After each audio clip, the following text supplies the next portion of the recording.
शरणं हरि शरणं हरि शरणं हरि शरणं हरि शरणं हरि शरणं हरि शरणं हरि शरणं शरणं हरि शरणं हरि शरणं हरि शरणं हरि शरणं जय हो हरि शरणं हरि शरणं हरि श्रीमद्भागवत भगवान की जय हो।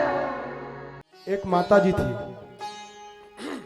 नाराज मत होना, यहाँ के लोगों के लिए नहीं कर रहा हूं। माता जी थी और कथा सुने वो बहुत। लड़के का विवाह हुआ, बहू आई, तो आजकल के एक फैशन चला हुआ है, नया फैशन आया है। क्या? बहू चाहती है कि हमारे आतेमान सासू ससुर चले जाएं कहीं बाहर, अनाथालय में चले जाते, वृद्धाश्रम में चले जाते, बढ़िया ठाठ से रहते, कौन इनके बस में रहे, दुनिया भर के बताएंगे कैसे रहो वैसे करो। अब बहू आई तो थी पढ़ी लिखी वो, तो सोची कौन सा जुगाड़ लगाऊं कि सासू जी को भेजूं यहां से। एक दिन आई, कही माता जी कुछ जानती हो? कहा क्या? कहा हमारे यहाँ की परिपाटी है, परंपरा है कि जब बहू घर में आ जाती है तो सास हरिद्वार में हरी हरी जपने चली जाती है। ससुईया जान गई को लगाया तो इसने दांव, लेकिन अगर बोलूंगी तो विवाद हो जाएगा घर में। कथा सुनती थी वो, कथा सुनने का जरा फल देखो, कैसे घुमाई अपनी बहू को। एक भी बार इनकार नहीं किया। कहा बहू हमारे यहाँ की भी परंपरा है। तो कहा मैं आई हूं 8-10 दिन से, लेकिन आप कोई तैयारी नहीं कर रही हो। तो सास ने कहा कि बहू क्या बताऊं, एक पंडित जी बताए थे कि आपकी वंशावली में विघ्न आ सकता है। कहा मतलब? कहा मेरा मन तरस रहा है कि तेरे भी एक पुत्र पैदा हो जाता, क्योंकि पंडित जी बताए कि वंशावली रुक सकती है, इसलिए मैं चाहती हूं बस पोता पैदा हो जाए, मैं तुरंत ही हरी, मन मेरा लग नहीं रहा है। तो बहू सोची कि चलो साल भर और रह जाओ। साल ही भर के बाद भगवान के पास है पुत्र पैदा हुआ, और लड़के की बरही नहीं की तब तक फिर सास के पास पहुंची। अम्मा याद है बतिया? कहा याद है बिटिया बहुत, लेकिन क्या बताऊं। सास सोच रही तो हाथ धो के पीछे पड़ गई, अब क्या करूं, क्या कैसे बचूं इससे। कहा देखो वो जो ज्योतिषी बताए थे ना कि वंशावली आपकी रुक जाएगी, इसीलिए डर लग रहा है। मैं सोच रही हूँ किसी पोते का विवाह हो जाता ना, बस मैं चली जाती हरिद्वार में और वहीं भजन करती, अगला जन्म बहू में बनाती, यहाँ कुछ रखा नहीं है घर पे। बहू सोची कि अब भाई गुस्सा भी नहीं कर रही है, अब इनसे झगड़ा भी करना हमारा भी फर्ज नहीं बनता है। चलो लड़कवा 14-15 साल हुआ, पहले ही बार उसको शादी करने वाले आए, तो बहू इसलिए विवाह मान ली कि जहिया इनका विवाह हो जाए माता जी चली जाए हरिद्वार, और जो हो सो हो, लेकिन पहले हटे तो ये यहाँ से, इसलिए पहले ही बार में मान ली, शादी पक्की। और जब बहू आई, उस लड़के की भी बहू आई, उतार करके बहू को घर में बैठाई और बहू अपनी सास के पास पहुंच गई। माता जी क्या आप बात याद है? अरे हाँ बहू भूल गई थी, ऐसा करो कि दोनों सूटकेस में कपड़ा भरो, तैयारी करो और चलो। कहा 2 सूटकेस? कहा तेरी भी तो बहू आ गई, दोनों चला जाए।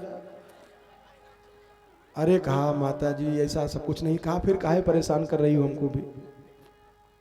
एक कथा श्रवण करने का फल नहीं, पहले ही विवाद हो जाता तो घर बिगड़ जाता कि नहीं बिगड़ जाता। इसलिए कथा जो श्रवण करता है बाल्यावस्था में वो प्रबुद्ध हो जाता है, जवान श्रवण करता है तो विशुद्ध हो जाता है, और वृद्धावस्था में अगर कोई कथा श्रवण कर लेता है तो सिद्धि की प्राप्ति हो जाती है। इसलिए नारद जी ने बताया अपनी बात और कहा कि तब मेरी माँ रोती थी कि मैं माला न जपने पाऊंगा। एक दिन किसी बच्चे ने आकर के बता दिया कि तुम्हारी माँ को सर्प डस लिया, मर गई। नारद जी ने कहा कि मैं जाकर के बहुत रोया, और रोते हुए मुझको याद आ गया मंत्र जपने के लिए, मैं भागा और चला गया। और तब जब मैंने भगवान के नाम का मंत्र जपा, उन मंत्र को जपा, आकाशवाणी हुई कि बेटा बड़े खेद की बात है कि तुझको इस जन्म में मेरा दर्शन नहीं हो पाएगा। नारद जी ने व्यास जी से कहा कि क्यों नहीं हो पाएगा? हमने पूछा उस आकाशवाणी से, तो आकाशवाणी ने कह दिया कि इसलिए दर्शन नहीं हो पाएगा कि अविपक्व कसायाणाम दुर्दर्शो हम कुयोगिनाम। आकाशवाणी से आवाज आई, जिसका अंतःकरण परिपक्व नहीं हो जाता है उसको मेरा दर्शन नहीं हो पाता है। तो नारद जी ने कहा कि मैंने उस आकाशवाणी से पूछा कि अभी क्यों दर्शन दे दिए? कहा इसलिए दर्शन दे दिया कि अब तेरा मन भटकेगा नहीं, हमारे में लगा रहेगा, इसलिए भगवान ने दर्शन दिया था।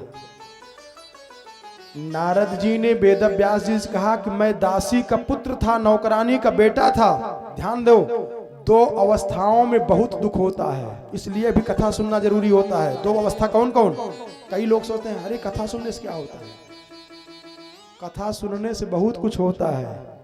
ये जो सोच रहे हो कि 3 घंटा महाराज जी बोल रहे हैं, अपना बढ़िया बढ़िया खा करके मस्त हैं, और हम लोगों को कहा बैठो गर्मी में कथा सुनो ना, ये आपको भी फायदा देगी। कब? दो अवस्थाओं में बहुत दर्द होता है जिसकी दवा पूरी दुनिया में कहीं नहीं मिल पाएगी। कोरोना वाला टोटका आज वही बता देंगे, कल वो बताए, चलो कल बता देंगे, अभी देर हो जाएगी, कर लेना उसको अगर डर लगता हो तो, नहीं तो कोई बात नहीं। यहाँ जो कथा के सत्संगी है वहां नहीं कोरोना मोरोना पकड़ता है। तो बताया कथा श्रवण करते समय करते रहें, दोनों अवस्थाओं में बड़ा लाभ देगी। कब? हर जन्म तमरत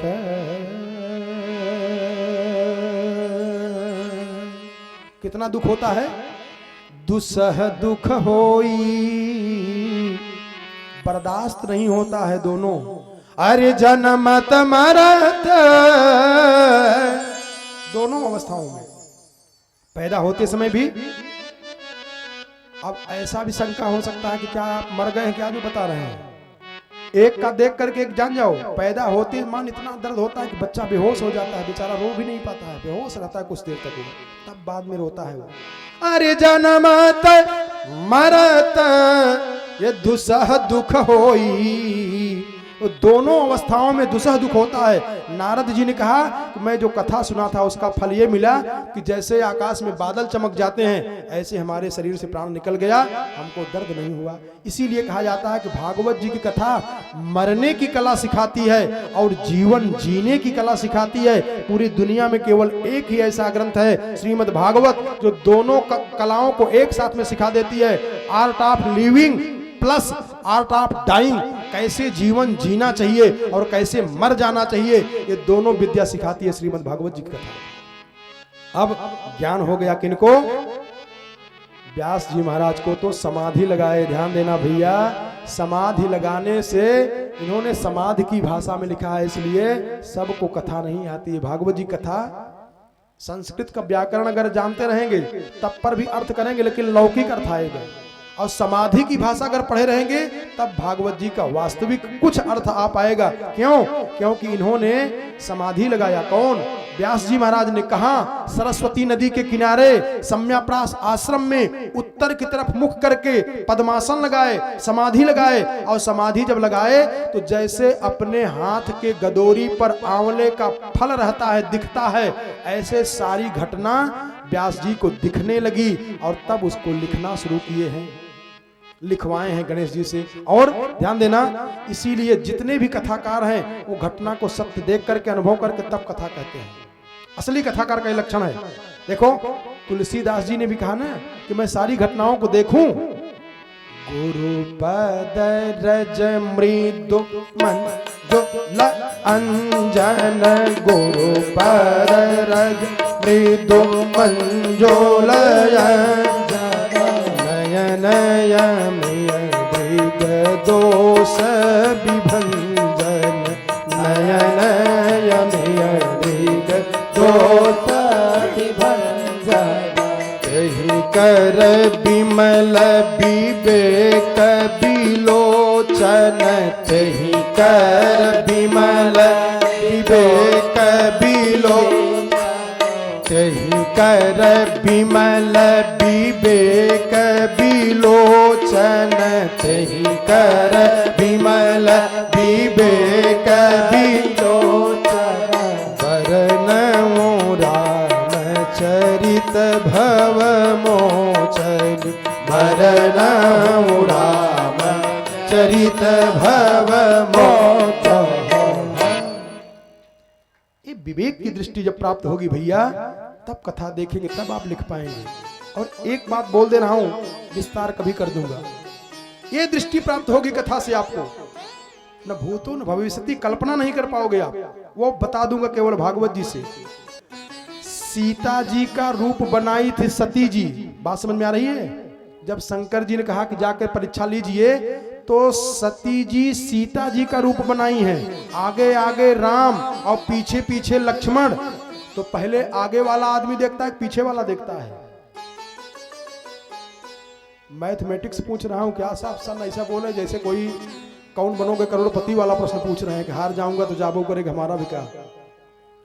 अरे भाई आगे वाला पहले देखेगा न, लेकिन आगे वाला यहां न देख करके पीछे वाला देख रहा है।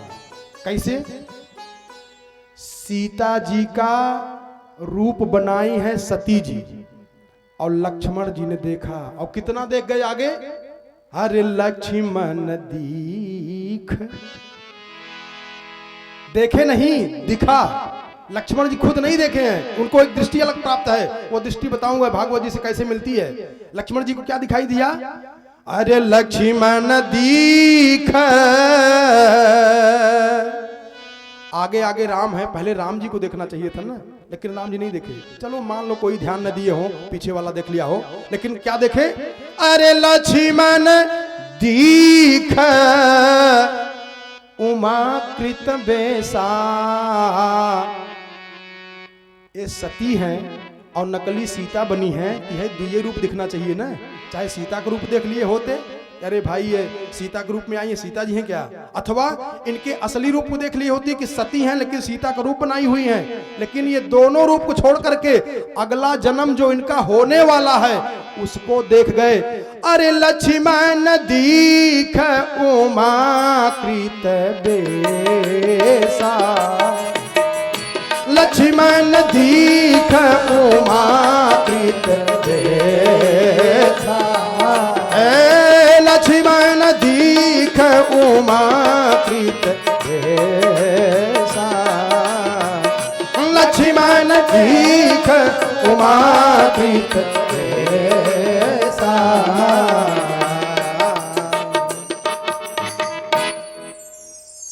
आगे का और बोल दूंगा ना, पूरी बात जान जाओगे।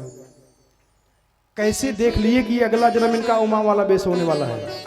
ये है दृष्टि, ये है समाधि की दृष्टि। इसलिए ध्यान देना, भागवत जी में गोपियों को भी मिली है। वो जब रोई है ना, वो भी कहीं है, महाराज आप कृपा करके हमको जरा देखो तो।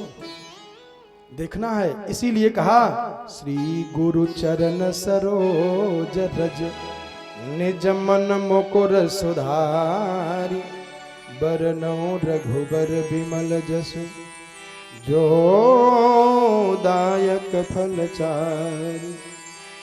समाधि लगाए, समाधि लगा करके इन्होंने कथा लिखी। अब संक्षिप्त समझे समय अपने पूरी तरफ में हो गया है। पहला यहीं से शुरू होती है कथा।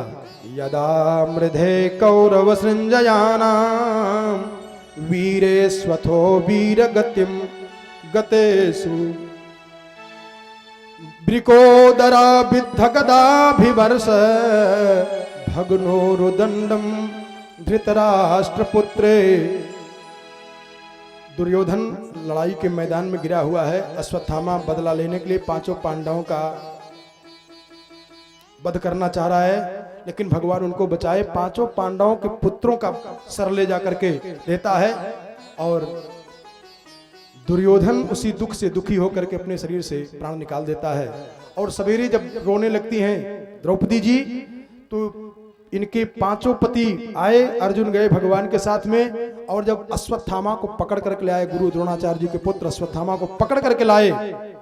यहां पर भी गजब कर दिया है। द्रौपदी जी ने जब देखा कि गुरु जी के पुत्र हैं, तो कहा इनको छोड़ दीजिए महाराज।